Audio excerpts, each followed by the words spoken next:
100 000 hectares, c'est la surface de forêt qui part en fumée chaque année au Portugal depuis 1980, soit 5 fois plus qu'en France. Et ces incendies sont très meurtriers. Alors on pourrait croire que la principale cause de tout ça, c'est le climat. Après tout, il fait chaud au Portugal. Mais en fait, c'est plus compliqué. D'abord, il y a beaucoup de forêts au Portugal. Mais surtout, ces forêts sont peuplées d'eucalyptus. Et le problème, c'est que l'eucalyptus, ça résiste mal au feu. Alors pourquoi en trouve-t-on partout dans le pays ? Eh bien d'abord parce qu'il est utilisé pour la pâte à papier, un business qui représente 1% du PIB au Portugal. En 2013, le gouvernement a même voté un décret permettant la libéralisation de la plantation de ce type d'arbre. Mais l'eucalyptus a aussi une caractéristique. Il pousse facilement et n'a pas besoin d'entretien. Du coup, dans les années 80, c'est lui qui est replanté dans les zones incendiées. Et on a donc un cercle vicieux, car dès qu'il y a un incendie, il brûle de nouveau très facilement. Certains chercheurs ont d'ailleurs montré un lien direct entre l'augmentation des incendies et la présence des eucalyptus.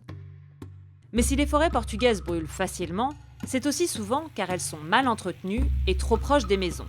C'est le deuxième facteur aggravant. En cause, l'absence d'un cadastre forestier. Personne ne sait donc vraiment à qui appartiennent les hectares de forêt. Du coup, personne n'est obligé de les entretenir.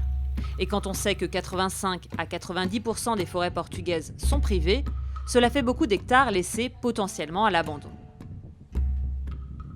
Troisième facteur aggravant les feux de forêt, le manque d'investissement et le laxisme de l'État.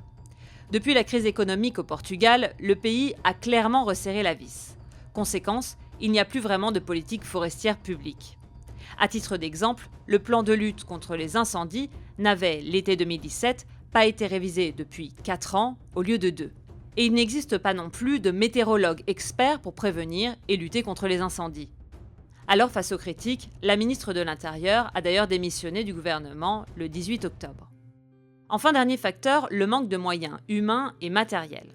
Pour faire des économies, le nombre de gardes forestiers a par exemple été divisé par 4. Le pays ne possède également pas de canadair, trop cher, alors qu'en France, on en a 12. Les pompiers, principalement volontaires, ne sont aussi pas assez formés et les systèmes d'alerte trop vieux. Par exemple, si les lignes téléphoniques brûlent, les pompiers ne peuvent plus communiquer entre eux et prévenir les populations.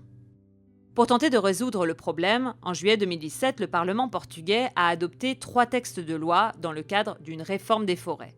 Le but, limiter la plantation d'eucalyptus, créer un cadastre simplifié et renforcer les mesures de prévention.